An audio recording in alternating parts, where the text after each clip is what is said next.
Hey, what's up, guys? It's Blake from Top Dollar Digital here. Wanted to go over sales process and sales calls. So this is something that I spoke to one of my guys about the other day.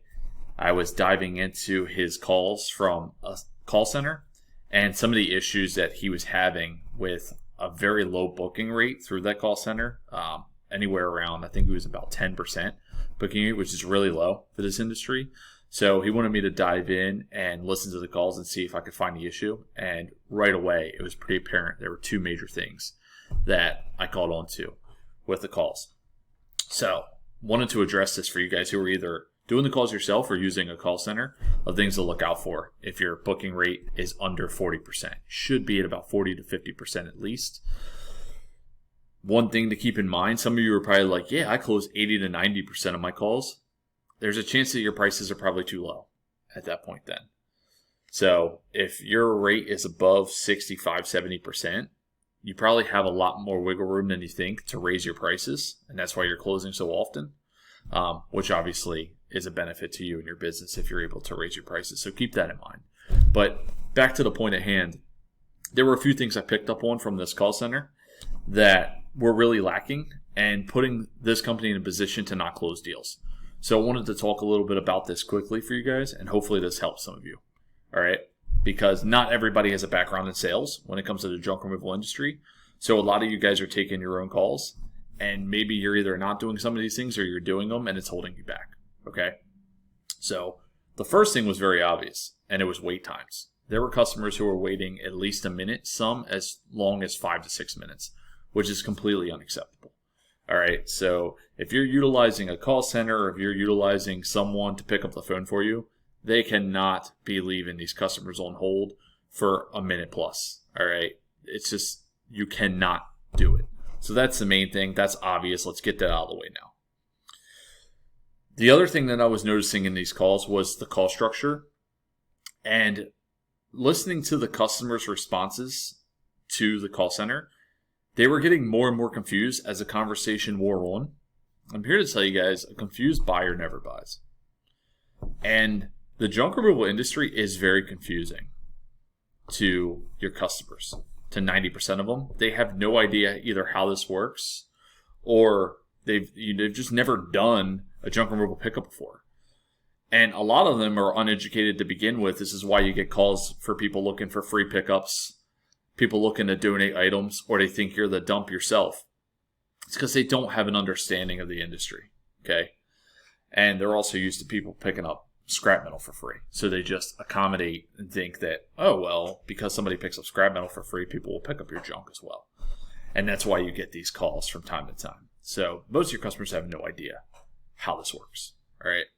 And what this call center was doing was they were going through the process so in depth that they were going through not only how the job would be set up, but they were also going into the minimum pricing all the way down to the full truck pricing, right? And I've heard some of my guys doing this too. And I would prefer on these calls, I'm okay with giving a price point because most of your customers want to have a feel for that.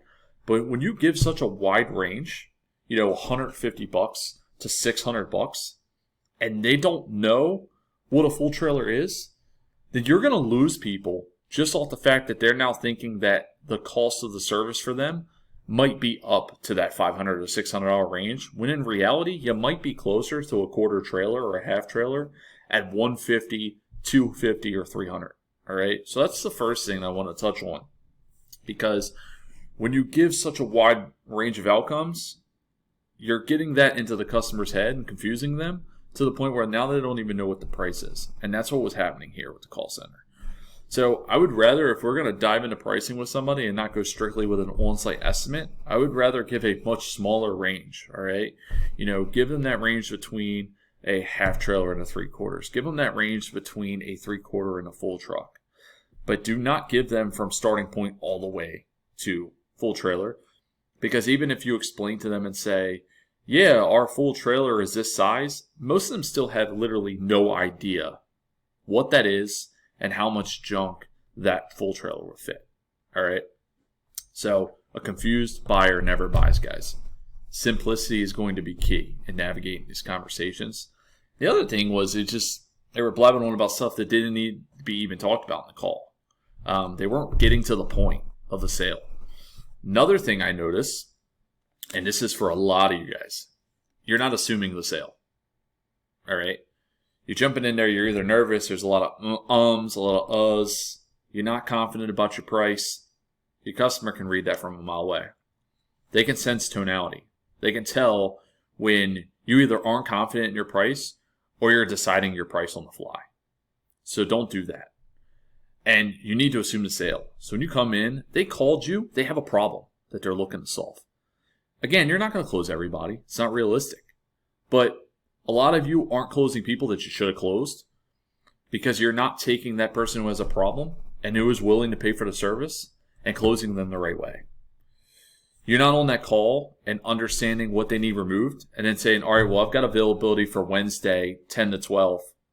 Can we get you in? Or Thursday, 8 to 10. You're not automatically assuming that they want to book into the schedule. And you're leaving it open-ended. And that's why you're getting that response at the end of the call where you say, yeah, well, I got to talk to my husband or I got to talk to my wife, which is a safe way of telling you no. Because realistically, you could book them in the schedule for a free on-site estimate and they could still talk to their wife or husband and cancel because there's no obligation. So you know that's not the reasoning. Okay? So the things I really want to touch on to keep this short are assuming the sale, right? And everybody has a different process. So some people prefer to do on-site estimates. Some people want to give the price. Me personally, I like on-site estimates. I know gas prices are getting higher and the cost of business is rising. It's a little bit harder to still do them.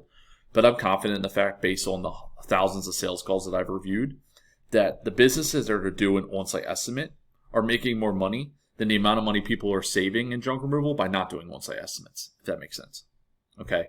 I think you lose a lot more business when you don't offer the on-site estimate. It's pretty much, it's a part of the nature of this business, is a free on-site estimate with no obligation. And odds are, you're going to close, especially if you're a closer, you're going to close 90% of those people when you get in front of them. Because when you're there with the truck, ready to work, it's going to be hard for somebody to say, you know what, I don't like that price. Let me go call another company, schedule another company to come out, and do the same service. Most people don't want to do that. They just want to get it done. So that's why on-site estimate, I prefer it. And I think most of my guys make more money that way, and they have a higher closing rate. Okay? So assuming the sale, response time, very important, guys. If you're missing a call, you need to be calling them back immediately, or else you're risking them getting a hold of somebody else and already having them handle the job. Okay? Assuming the sale is big. Confidence, being able to understand that they called you with a problem, you're the solution. Provide the solution, guys. Don't leave it open-ended. Get them on the schedule. Some of you guys, you like to get that text estimate first. That's okay. I'm not opposed to that system where you want them to send you some pictures to your phone number so you can get them a quote. That's okay. Why don't we get them on the schedule first? Have them make that commitment.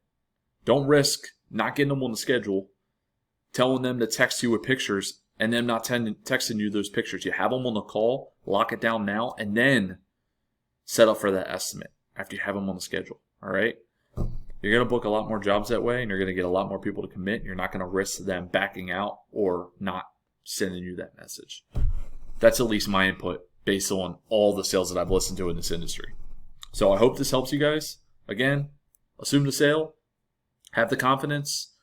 Give a shorter range. Don't give from minimum all the way to full trailer, because a confused buyer never buys, and you're going to confuse these people if you do that. And simplify the process. Get them booked in and handle the job from there. So once again, guys, I'm Blake from Top Dog Digital. I review thousands of calls in the junk removal industry, and we work specifically in this industry. If you guys are looking for more content for junk removal, click the subscribe button. I'm going to be doing videos pretty much every single day for you guys because I really want to add value to this community and help you guys grow your business. Thanks.